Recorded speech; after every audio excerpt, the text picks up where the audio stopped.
Welcome back. For those of you who've been watching me and listening to me for years know that I was like reared as a child watching police shows. I watched all of them. And there's this one moment that comes up in every police show, which is when they solve the case and they throw the cuffs on the person, right? The classic is Hawaii Five-0, book 'em, Dano, right? But in every case, whether it was Kojak, The Rookies, whatever you're watching, Hill Street Blues, there's always the moment where you cuff the bad guy. In real life, that's not usually caught on camera, right? Sometimes it is now with body cams, sometimes we see that. But a lot of times in murder investigations where there's not an immediate chase and you grab someone for doing something, right? Where they're fleeing, but it's a case that you've investigated and you're trying to figure out what happened. That moment where, you know, you've got it solved and you're gonna cuff them, not always on camera. It is in the case in Wisconsin. Chandler Halderson, in the middle of his, or I guess the end of his interrogation, gets cuffed. It's caught on camera, and they figured it out. And it's fascinating to watch, and I think an important piece of evidence for the jury. They got to see it today. Let's take a look. Is there any reason to believe mom or dad's blood would be somewhere in the house? Have they been injured at all that you're aware of? Oh, my dad scratches his psoriasis till he, like, gushes blood. My ma's blood, just from her bloody noses she gets sometimes when she wakes up. I think it's time we start talking about what happened to your parents. Like the truthful version. Okay. Okay? So we have like 20 pages of writing. We're going to start with a clean white piece of paper for you to start telling the truth. Okay. What? Because listen to me. This is the only chance you're going to have to tell us the truth. Okay. Okay? What? Listen. I can't tell you what we know, but we know you're not telling us the truth. We know your parents are no longer with us. Okay? And we know the reason why. Okay? You need to tell the truth. Listen. You need to tell the truth about what happened and just tell us why it happened. Okay? If something happened, if you were defending yourself or if you just got fed up with stuff, you need to tell us the truth. Okay? This is your chance to tell us why. What happened? Okay. You know what happened. We're not going to tell you what happened. You know what happened. You were there when it happened. We're not telling you, okay? I wasn't there when it happened. Can I? We know more than you think we know. I understand.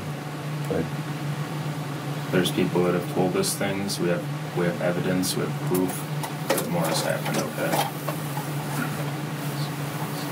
So your parents never made it to the cabin, and I think you know that. stand up. You want to stand up? Just come right over here for me. Do you have anything in your pockets at all? Wallet. Just a wallet you just put in there.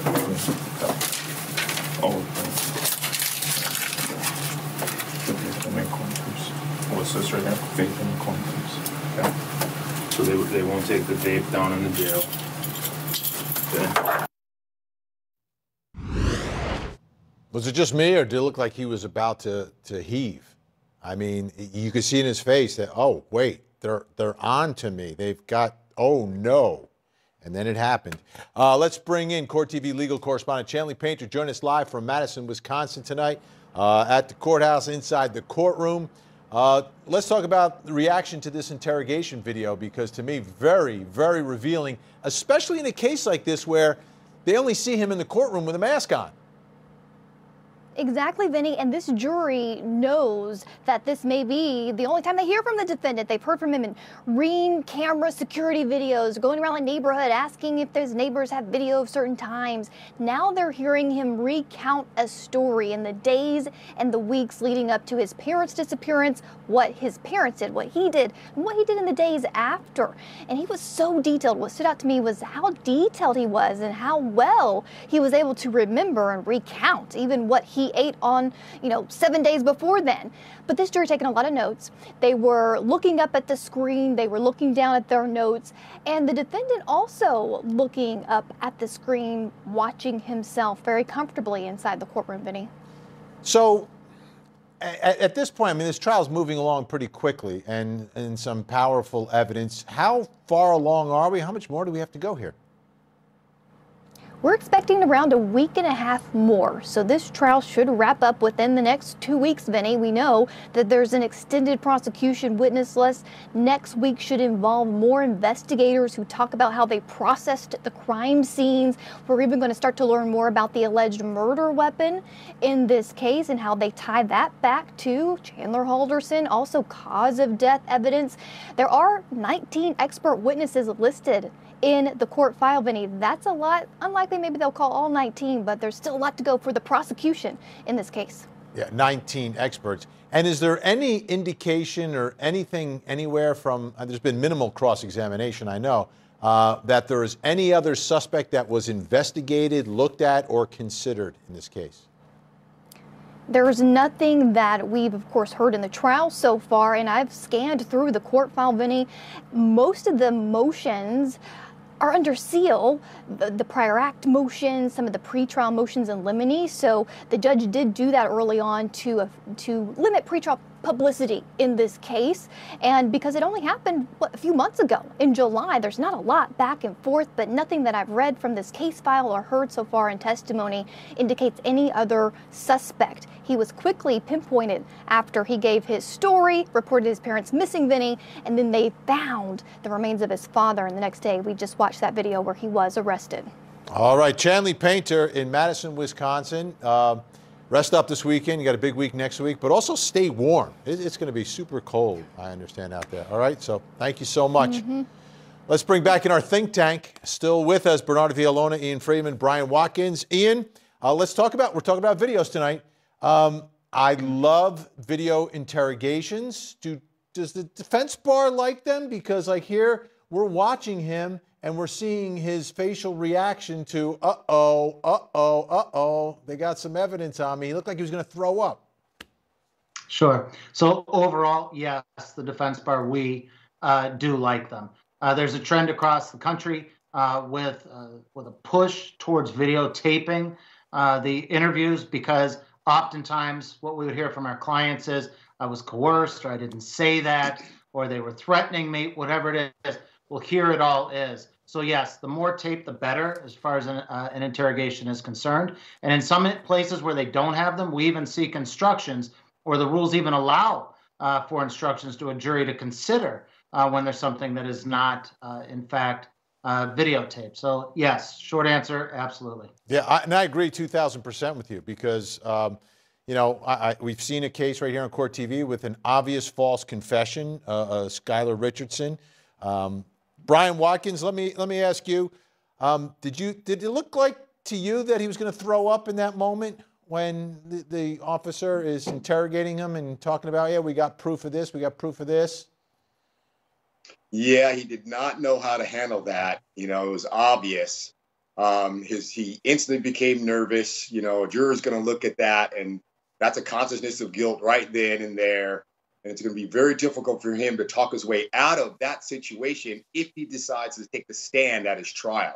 And that's one of the main things that these video interrogations do. They really hurt the defendant in the sense that, well, you're already on tape once saying one version. If you get on that witness stand and say something else, to be impeached with your own words, with your own face, you know, not a cop saying you said something else where you can dispute that. I mean, this is your words actually coming out of your mouth, out of your own face that the juror's looking at, is a tough situation, you know? So you're bound to whatever you say inside that interrogation room when it's on tape. Yeah, and the bottom line is the technology is very inexpensive. They had two cameras. They had the wide shot so you could see everyone, so you could see where everyone's seated. And then you've got a shot very clear of the defendant so you can see him, you can hear him. Bernarda, as a prosecutor, is this the prosecutor's best friend or worst enemy?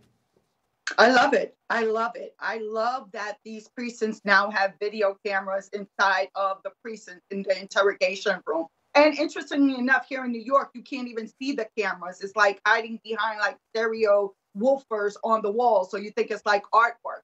But also, aside from the interviews taking place with the detectives in New York, also we have, when I was a prosecutor, we will go out to the precinct and take our own interviews. So I will interrogate suspects as well. And for it to all be on video is very moving, because you can take out a whole bunch of the arguments of being coerced or being forced to give a statement or being mistreated. So I love this concept of videos, and I think it should be implemented all around the country. I will say this, though. I thought he was going to dart out that room. I just saw it, that he was going to run out, because this is the first time that he's being confronted like, look, I don't believe all the bull that you've been giving everyone out. I don't believe that. I know you're lying. This is the first time someone's confronting him with that. So he just didn't know how to respond. Ian and Brian, am I the only one who got a little scared right there, thinking about what it must be like to be interrogated by Bernarda Villalona? Wow. Ian, I'll give you the final word quickly. Yeah, the last thing I just want to say is this is the perfect example of why we as defense lawyers tell our clients, don't make any statements. This is it right here. It's never going to go well for you, tape or not. All right, we're going to edit that part out of the show. We don't give advice to criminal defendants here, Ian. Oh, but no, thank you.